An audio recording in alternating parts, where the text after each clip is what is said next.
Então, vamos lá. Vamos voltar para o nosso grupo. E semana passada vocês ficaram bem caladinhos, né? A gente está aqui no transtornos de traumas e estressores.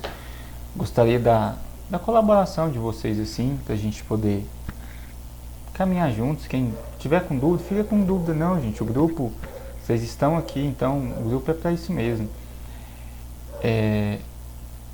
Tá. Vamos ver onde nós estávamos. Ah, nós caminhamos muito, né? Foi bom.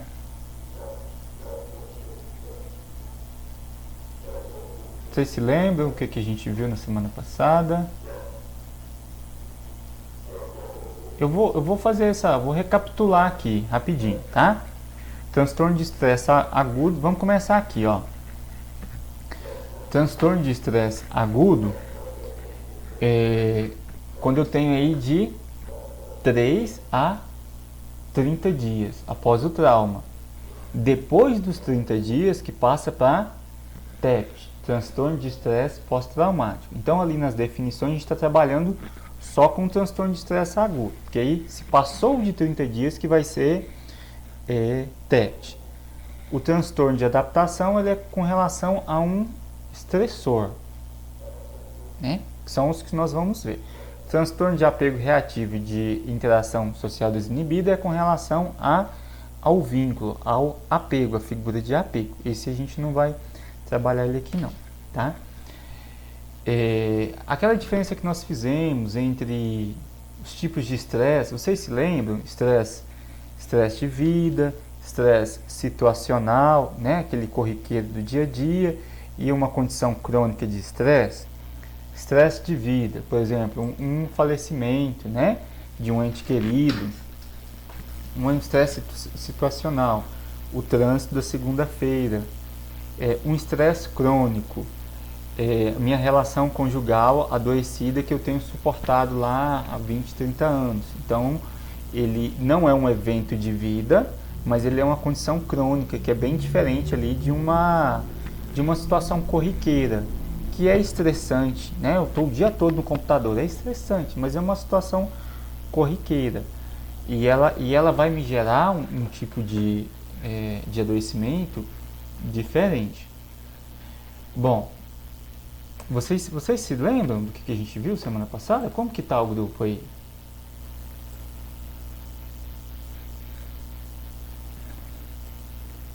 Falar alguma coisa, gente. É a primeira vez que eu tô participando, então não Tá tem o que bom, eu aqui, ó. Tá bom. Então tá. Vou passar rapidinho, porque a memória da gente também trai um pouquinho, né? Transtorno de estresse agudo. E aí, Raquel, depois se você quiser eu te mando o material, tá?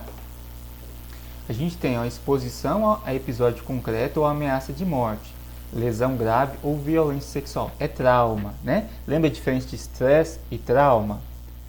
O estresse, ele é uma situação que, de alguma forma, eu não consegui me adaptar a ele. O trauma, não. O trauma é uma situação extrema que, de alguma forma, a minha vida esteve em risco. Eu percebi a minha vida como em risco.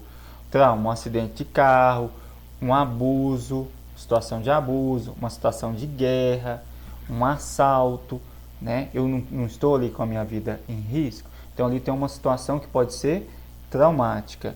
Ah, mas eu estou falando de uma perda de um ente querido. Aí vai mais para adaptação, transtorno de adaptação. Não é um trauma.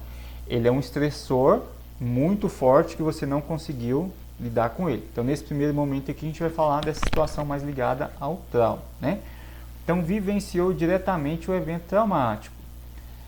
A pessoa testemunhou pessoalmente o evento traumático ocorrido a outra pessoa. Pode ter ocorrido com ela ou ocorrido com outra pessoa.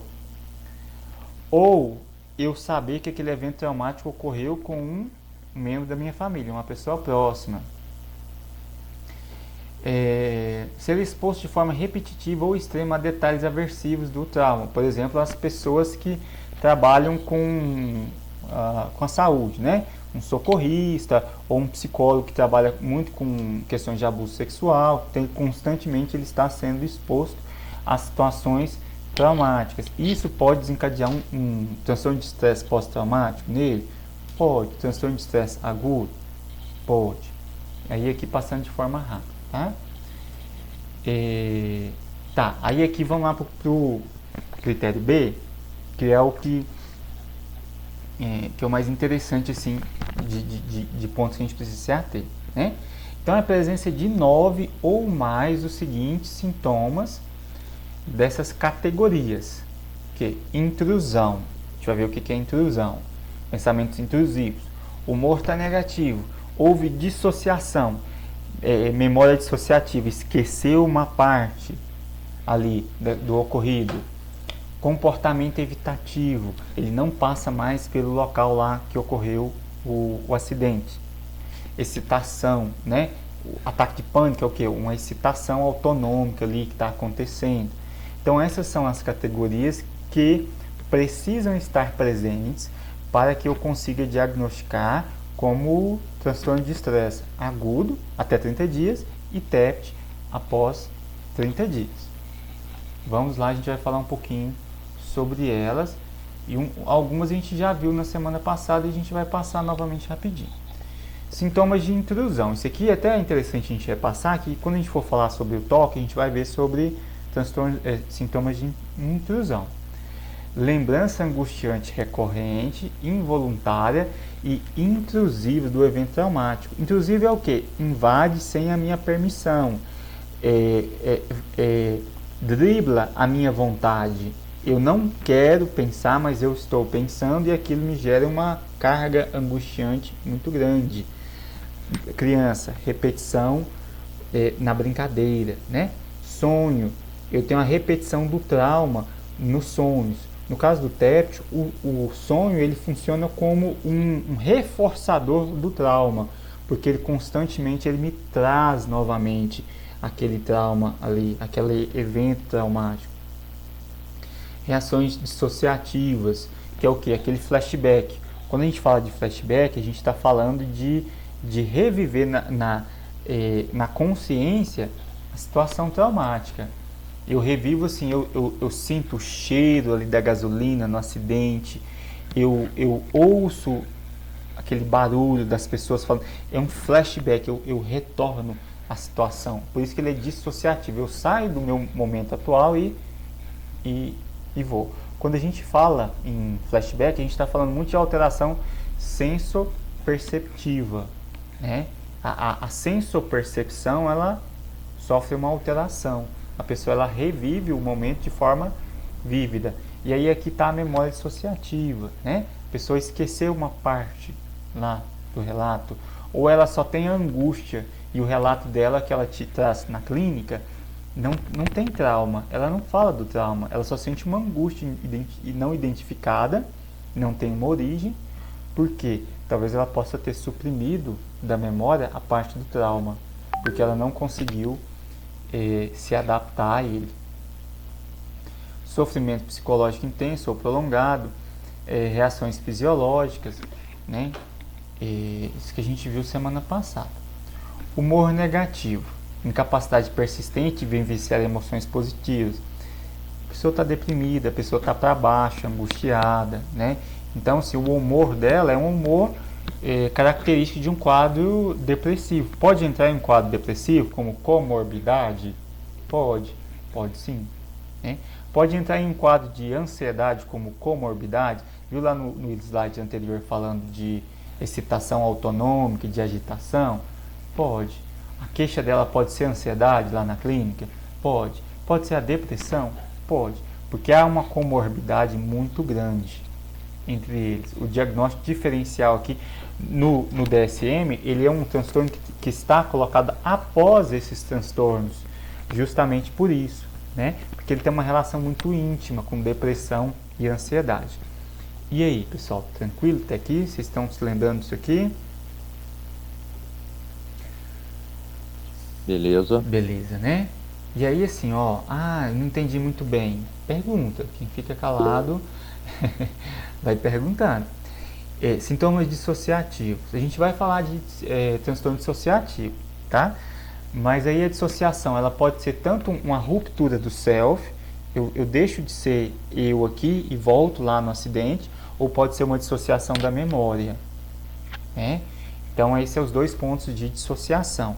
Ou, quando eu não tenho um manejo muito tranquilo, que nós falamos no finalzinho do encontro passado, quando eu não tenho um manejo muito saudável da situação traumática do meu cliente, ele pode entrar em um quadro dissociativo até lá na clínica? Pode. Por quê? Porque a vivência emocional estancada, bloqueada ali é muito forte. Então ele já tem um flashback. Se eu não avançar com muito cuidado, muito zelo, muita empatia ali, eu posso inclusive contribuir para o reforço do trauma e não para a dessensibilização. Então ter em mente que o paciente pode dissociar é muito importante. E se o meu paciente ele já tem ali uma estrutura de dissociação de personalidade, ele pode inclusive entrar em um quadro dissociativo de identidade. Pode. E aí é aquilo que a gente estava falando um pouquinho de saber sobre técnicas para manejo, né? Técnicas para trabalhar aqui a respiração, atenção consciente, foco no momento presente, para que eu possa ir avançando com cuidado em direção a esse trauma. Sintomas de evitação. Posso fazer uma pergunta? É claro, eu aqui eu falo rápido, sabe? Então me interrompe, vocês ficam caladinhos, mas manda lá. A dissociação é um sintoma determinante para o diagnóstico ou podem ter pessoas com TEPT que não necessariamente elas têm, fazem essa dissociação? Não, ele não é determinante. Por quê? Aqui, ó, eu vou precisar pontuar 9. 9, vocês estão percebendo que a gente está passando por, tá vendo? Ó, cada um é um ponto. Se eu pegar e eu conseguir pontuar 9 entre essas categorias, ele já se confirma como um TEPT. Ah, ele pontuou aqui os 4, mas não pontuou dissociação. Tudo bem, ele já está se configurando como um TEPT. Não pontuou humor. Tudo bem. E a dissociação, você, Raquel, precisa ter em mente que se for uma memória dissociativa, ela pode não estar tão clara, porque ele tem pensamentos intrusivos, ele está deprimido e ele evita a experiência, e aí ele excita, né? Ansiedade, ele está ansioso. Está vendo que isso aqui não parece muito trauma? São quadros clínicos, né? Que é de o que? Depressão, ansiedade, pessoa que foge do contato com a experiência.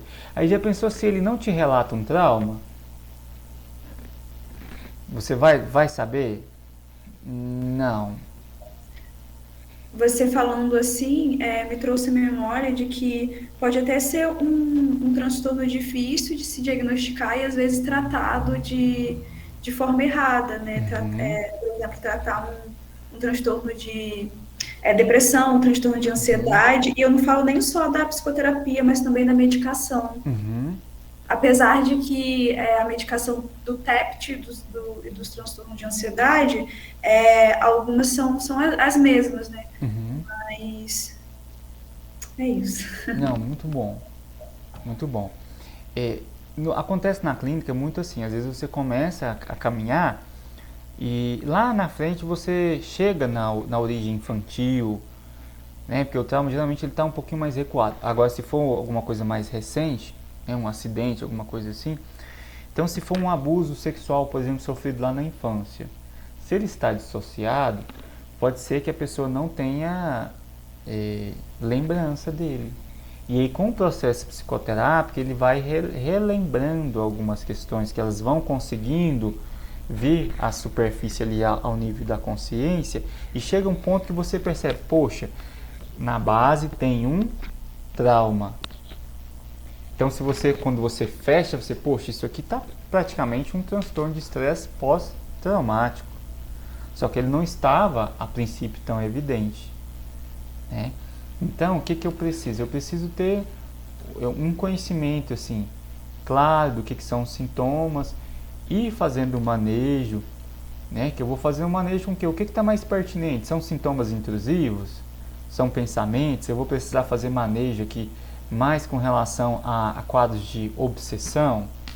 Aí a gente vai lá para o toque, né? O toque ele tem o principal ponto as obsessões. Eu posso ter essas obsessões ligadas a um trauma? Posso ter, né? Humor negativo, que é o que está na depressão. A dissociação, que vai estar lá no transtorno dissociativo. Evitação. A evitação ele não está num transtorno, mas ele reforça, né? Esses quadros, geralmente ele é explicado utilizando teoria clássica da aprendizagem. Que a teoria clássica da aprendizagem, o que ela diz? Ela vai falar do reforço, né? Que quando eu tenho ali, e aí dos estímulos incondicionados e condicionados, né? Eu tive um estímulo ali incondicionado, que foi o evento traumático. Aí ele foi associado, foi pareado com várias situações da minha vida. E eu desenvolvi ali um trauma. Quando eu tenho aqui esse pareamento, o trauma ele só ocorreu uma vez, né? Em alguns casos, porque pode ter caso de uma zona de guerra, né?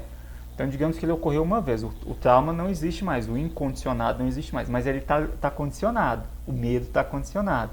As reações fisiológicas estão condicionadas. Quando o meu cliente ele evita a situação, a evitação ela funciona como um reforço do trauma condicionado. Por quê? Porque ele não enfrenta para ocorrer a habituação. A gente entende aqui que ele vai precisar se habituar a esse medo, a essas reações fisiológicas, para que ele consiga experienciar o próprio trauma. As abordagens que lidam de forma contundente e são padrões ouro para trabalhar a TEPT, elas trabalham muito com o quê? Com a exposição e muitas delas com a exposição narrativa. Falar sobre o trauma. Porque eu vou falando, eu vou trabalhando aqui essa evitação com esse condicionamento do medo que ocorreu. Então, por que a gente tem aqui a evitação? Porque quando ele está num sintoma de evitação, ele está preso no medo condicionado, naquele mecanismo do medo. E aí, quem participou do encontro passado, lembra aquilo que nós falamos lá da amígdala? Que há um processo de condicionamento do medo que ocorre na amígdala, e aí ele ocorre não só no ser humano, mas em todos os animais. Lembra lá? Sistemas corticais, sistemas límbicos e o sistema reptiliano. Sistema reptiliano, reações autonômicas, né? Mas ligado aos processos neurovegetativos do corpo. O sistema límbico ligado ao quê? Ao mecanismo do medo. Ao medo, e o trauma fica condicionado na amígdala e ali no sistema límbico. O sistema límbico processa emoção. A amígdala está mais ligada ao medo e trauma. Então aqui é um medo condicionado, inclusive a nível cerebral. A evitação aqui, ela só faz com que essa memória fique ali estancada. Porque toda vez que eu aproximo dela para tentar liberar e fazer aquela catarse ali, aquela liberação da emoção, o paciente foge. O paciente pode abandonar a terapia? Pode. Ele pode ficar rodeando em assuntos superficiais? Pode. Por quê? Porque é a evitação dele. E aí quando ele evita, a ansiedade dele não diminui? Diminui. Então, é um reforçador para ele manter a evitação, porque ele evitou, diminuiu. Só que a longo prazo, o trauma se mantém. Não é assim? Essa é uma das principais formas de a gente entender o que está por trás desse mecanismo do medo, do trauma, né?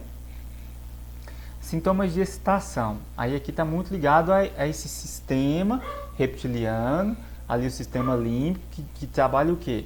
Sistema autonômico e sistema autonômico, né? Eu tenho lá o simpático e o parasimpático. O simpático é essa descarga, o quê? Hiperventilação, hipervigilância, os sintomas físicos da ansiedade, irritabilidade, meu humor alterado, perturbação do sono, né? Dificuldade para dormir. Tudo isso aqui está ligado a essa excitação autonômica que acontece. E aí, pessoal, alguém quer pontuar alguma coisa? Fazendo sentido?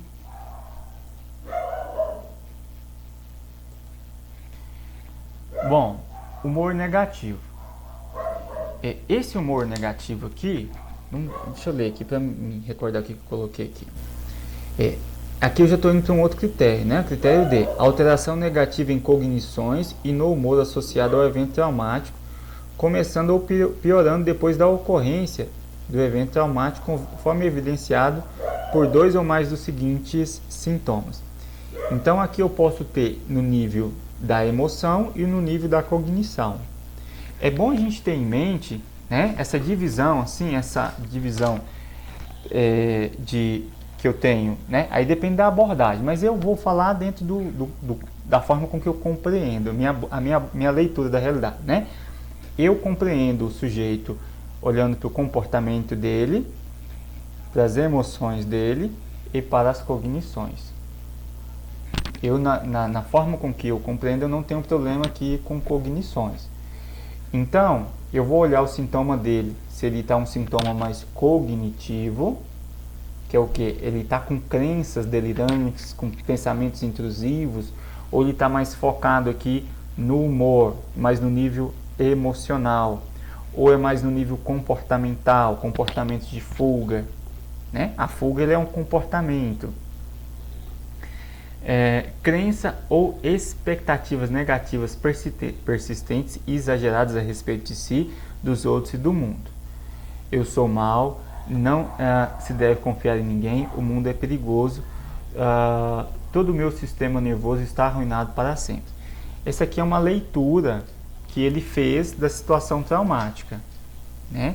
E aí ele se torna o quê? Uma crença rígida, ele se torna quase que um esquema através do qual ele faz a leitura da realidade, como uma pessoa má, como uma pessoa não digna de amor, como culpado, ou como o mundo sendo um lugar mau, e aí ele não consegue confiar em ninguém, porque as pessoas vão abusar dele se ele confiar, né? Eu tenho aqui o que? Um nível cognitivo extremamente adoecido. Cognições distorcidas persistentes a respeito da causa ou das ocorrências do evento traumático, que levam o indivíduo a culpar a si mesmo ou aos outros.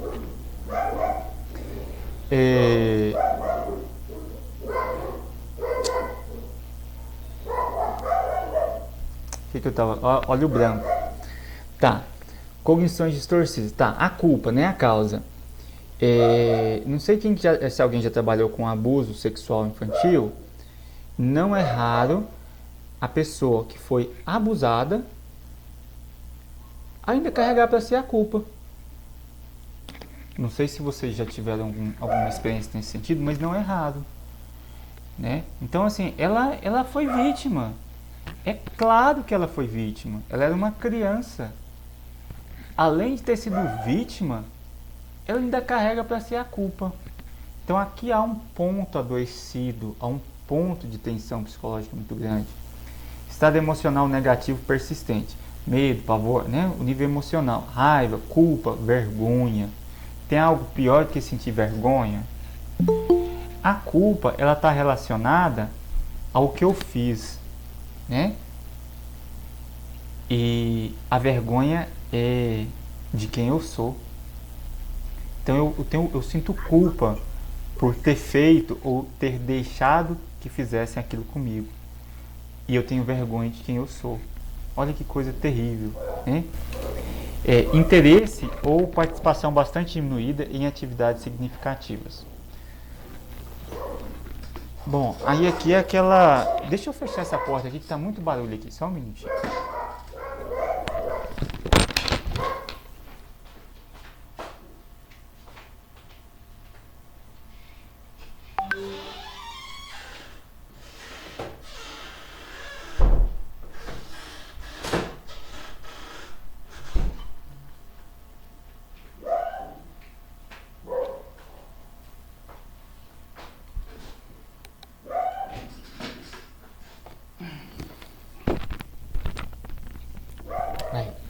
é, disforia, né? Característico lá da depressão, a pessoa está com nível de energia baixo, ela não consegue se engajar nas tarefas que ela se engajava, ou está instalando realmente o quadro depressivo, porque eu tenho uma comorbidade muito forte, né? Sentimentos de distanciamento ou alienação em relação aos outros. Eu me sinto culpado, eu tenho vergonha de mim, o mundo é um lugar mau. Como que fica, hein, pessoal, a minha relação com as outras pessoas? Extremamente prejudicada. Então, o intersubjetivo aqui, ele está extremamente prejudicado. Bom, eu fechei o diagnóstico aqui de transtorno de estresse pós-traumático ou transtorno de estresse agudo. Isso é o que caracteriza, tá? É o que está lá no DSM como características. Cada ponto aí, cada categoria que nós vimos, né? Humor negativo, sintomas dissociativos, são componentes complexos, né? Se eu estou com um quadro lá dissociativo, é um componente muito complexo. Se eu estou com humor deprimido, é um componente muito complexo. Mas o importante é que a gente perceba que essas categorias que estão presentes no TEPT, para que o nosso juízo clínico ele fique um pouquinho mais apurado e eu consiga fazer essas conexões. E o interessante é que assim, eu não preciso decorar isso, né? Porque o conhecimento aqui é muita coisa. Mas eu preciso ter uma noção, pelo menos vaga, assim, de, poxa, talvez seja interessante nesse momento eu pegar o DSM lá no capítulo do TEPT e retomar aquelas características para ver se essa impressão que eu estou tendo faz sentido, né? E aí o DSM é isso, ele é um manual. Então ele é uma bíblia sua que você recorre para ver se naquele momento faz sentido.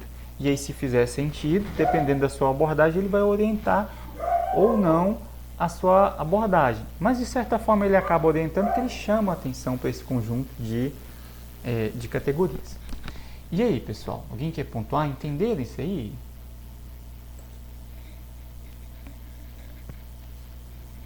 Entendi, sim, tudo certo. Beleza. Transtorno de estresse. E aí a gente fecha o capítulo, tá?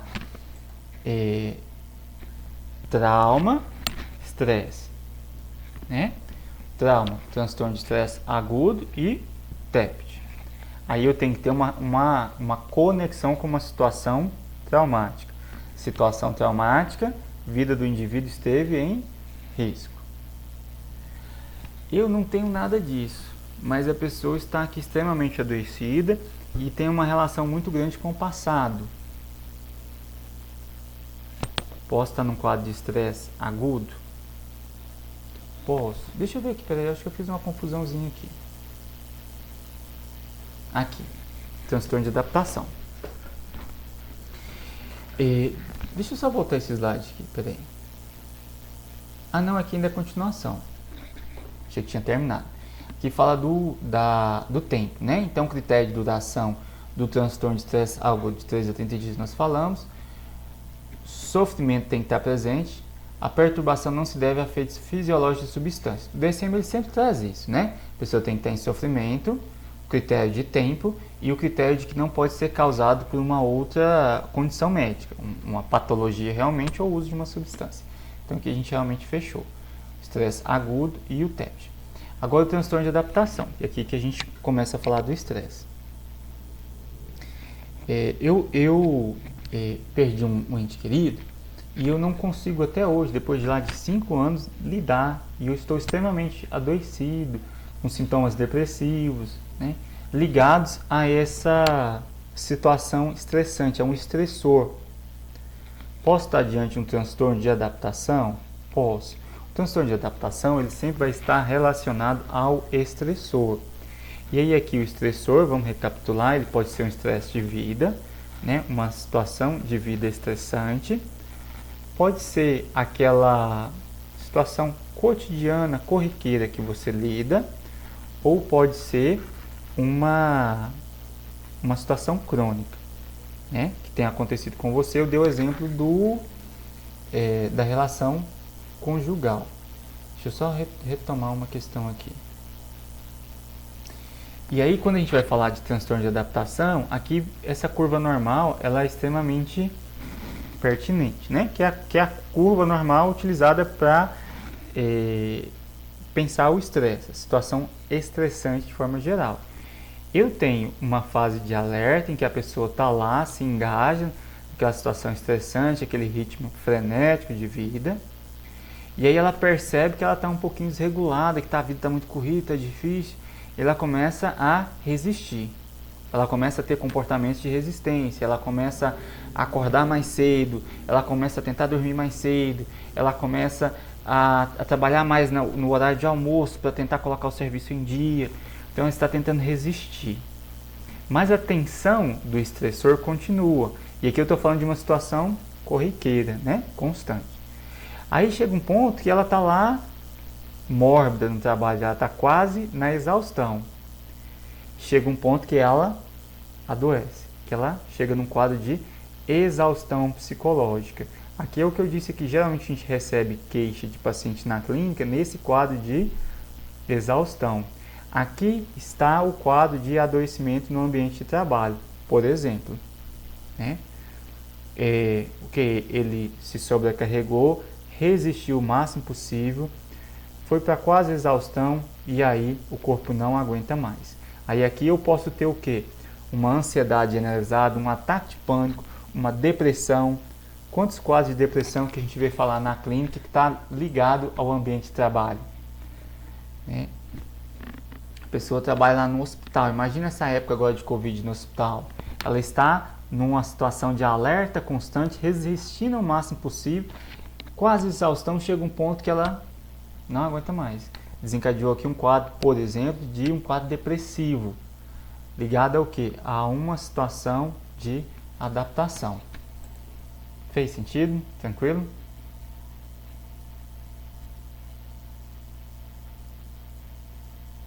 Tá. Então vamos lá. Transtorno de adaptação.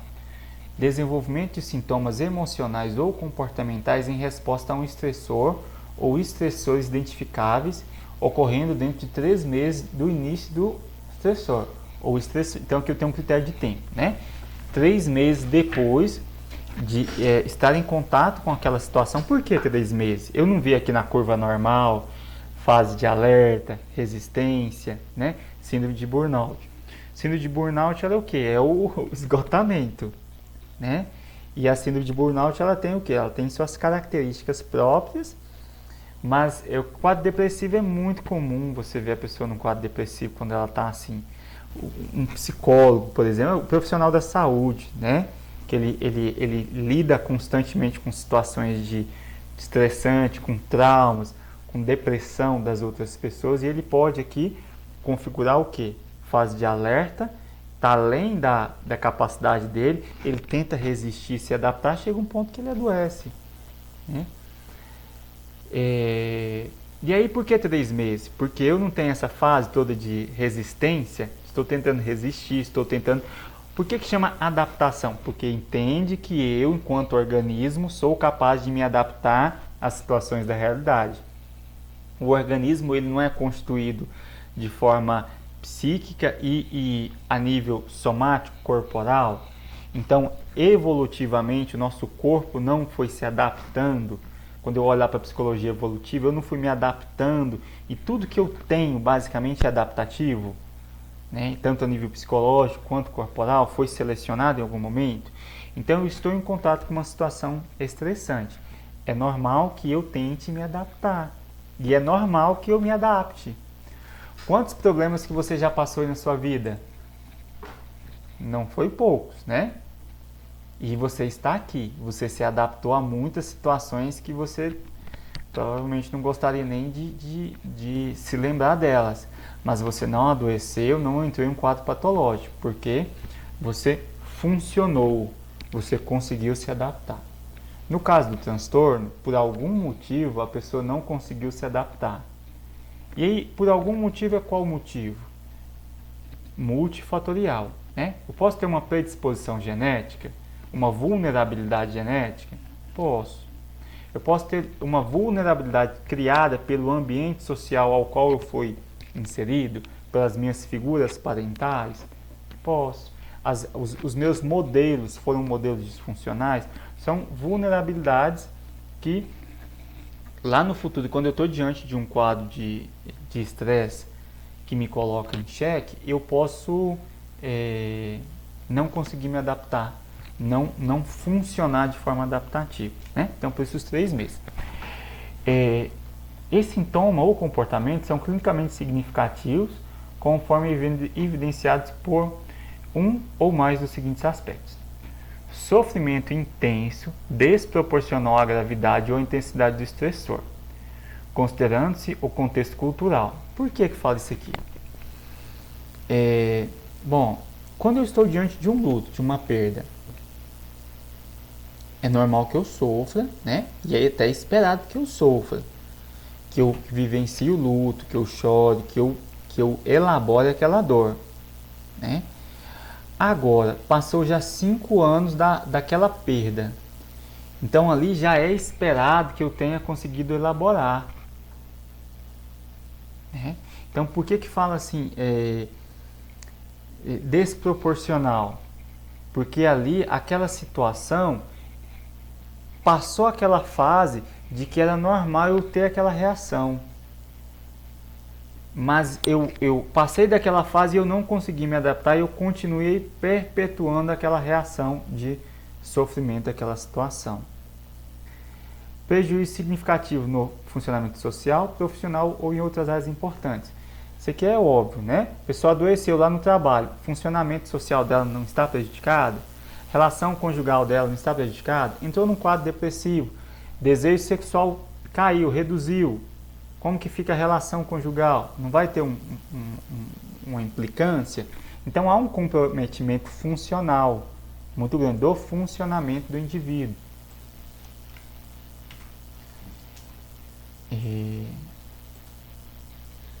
Perturbação relacionada ao estresse não satisfaz o critério de outro transtorno mental e não é meramente uma exacerbação de um transtorno mental pré-existente.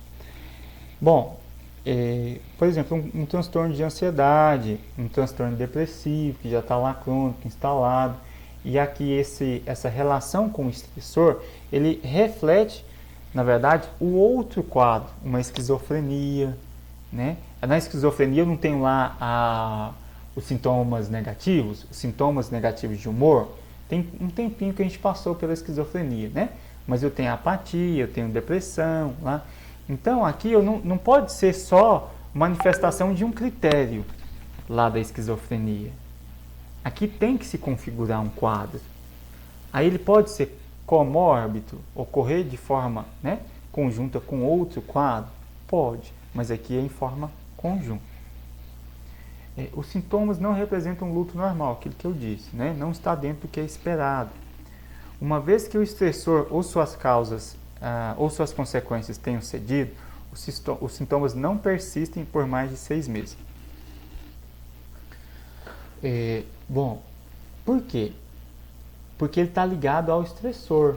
Então, se eu estou lá entrando em contato com aquele estressor e eu retirei o estressor, o meu quadro depressivo não persistiu por mais de 6 meses. Porque se eu não estou mais em contato com o estressor, eu não tenho mais aqui uma questão de adaptação, né? Então, se eu não tenho mais uma questão de adaptação, passou de 6 meses ali, a pessoa tem um tempo de elaboração dela, e ela continua em um quadro depressivo, então que eu não estou diante de um transtorno de adaptação, estou diante de um quadro depressivo. Pode ter acontecido do meu transtorno de adaptação ter cedido e a comorbidade da depressão continuar? Pode. Bom, essa questão do Meet encerrar a chamada da gente agora em 45 minutos ficou bem chato, né? E já está avisando pra gente. Eu vou encerrar e a gente começa novamente.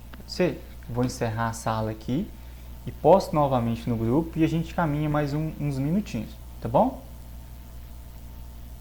Tranquilo? Então, então vamos lá, vou derrubar todo mundo agora, tá?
Espera só um minutinho para todo mundo voltar.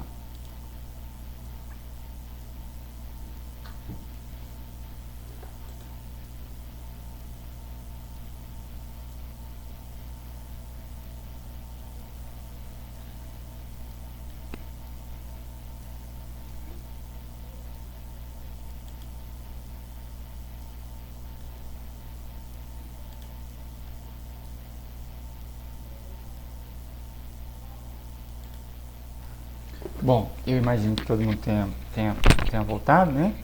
Vamos seguindo. Então,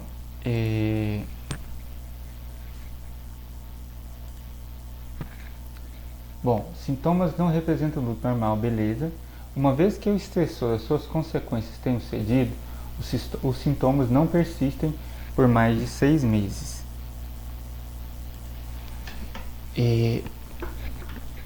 Deixa eu só corrigir uma questão do compartilhamento aqui pra mim, que ele sumiu.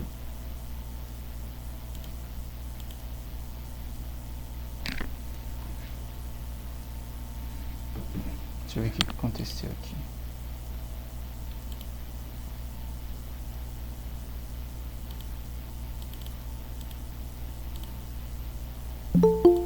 Aí veio.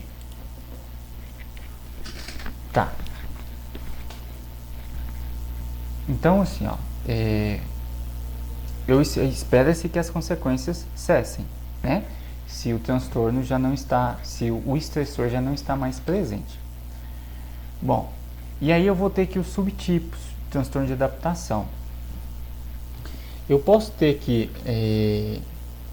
com humor deprimido, lembra dos critérios? Com humor deprimido. Humor deprimido é o quê? Chora fácil, sentimento de desesperança, são predominantes. Humor deprimido, né? Com ansiedade, ou com um misto de ansiedade e depressão, ou com uma perturbação da conduta, né? Com perturbação mista de emoções da conduta, que são comportamentos, né? A pessoa fica agressiva, opositiva, ou não especificado, né? Reação mal adaptativa que não são classificadas em um desses subtipos. Então, ele tem alguma outra reação que não é humor deprimido, ansiedade ou questão de conduta. Bom, pessoal, e aí? Aqui a gente viu os critérios.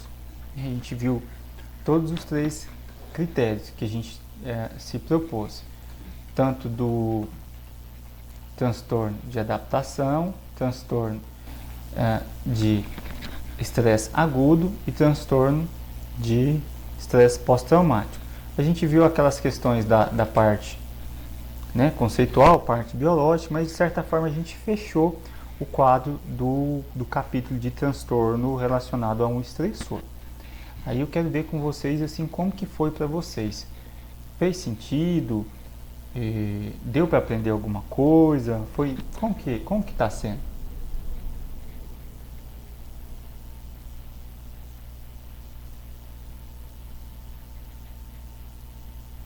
Grupo calado. Eu estou achando bem interessante, Camilo. Com relação a isso que nós vimos, assim, você ficou com alguma dúvida?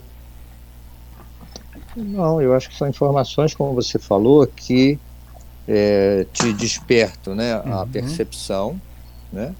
Claro que eu não vou saber, né, dominar esse assunto desse jeito, até porque eu acredito mesmo no que você disse, eu também concordo, que é como ele é como um consultor, né, que é onde você vai, dado que você vai, uma vez exposto a essas percepções, como está acontecendo aqui no grupo, né, com a sua fala, com as suas colocações e tal, você começa a despertar essas possibilidades, essa percepção de de ver esses detalhes, né? Uhum. E aí, durante o processo de terapia, você se dando conta, você, opa, vou lá consultar, vou lá dar uma olhada para me aprofundar nesse caso específico. Eu acho que isso, inclusive, funciona na medicina, inclusive, né, também. Uhum. Um médico, ele não vai dominar todos os detalhes, mas quando ele percebe um determinado, né, sintoma, uma coisa qualquer, ele vai se debruçar naquela questão específica para aumentar a capacidade de ajuda dele. Eu acho que é Uhum. por aí. É isso mesmo, Fernando. Afinal de contas, a gente não consegue decorar tudo, né? Mas eu ter pelo menos uma noção, assim, de que eu estou falando quando eu estou falando de trauma, de estressor, depressão, ansiedade, assim, por que está caminhando junto, né? Eu acho que pode contribuir para a gente. Na semana que vem, nós vamos entrar no TOC, transtornos obsessivos compulsivos. O TOC ele é um ponto bem interessante para a clínica também, né? Que a gente tem muito caso de TOC e vocês perceberam que a gente vai falando das obsessões praticamente, né? A gente falou das obsessões aqui. Então, o TOC ele está nesse momento do DCM, nessa posição, justamente por estar relacionado muito a isso, a quadro depressivo também, né? A quadro de estresse pós-traumático e tal. Bom, aí nós temos, a gente vai falar do TOC, e aí nós temos transtorno dissociativo, os transtornos alimentares,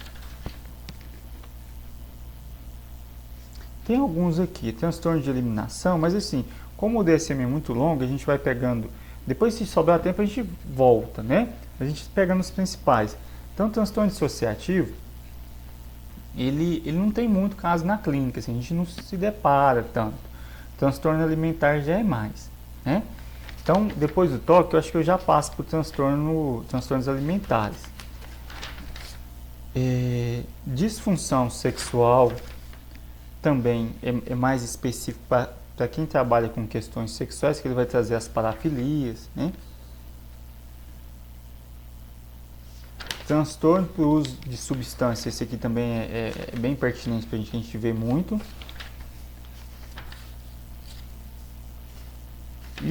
E aí logo a gente vai para transtorno de personalidade, tá? Aí depois a gente começa a retornar naqueles transtornos do neurodesenvolvimento ou transtornos cognitivos que nós não passamos, né? Falar um pouquinho das demências, do Alzheimer e tal, para a gente ter um pouquinho de noção de aonde que está isso aqui no DSM e como que é tratado, tá bom?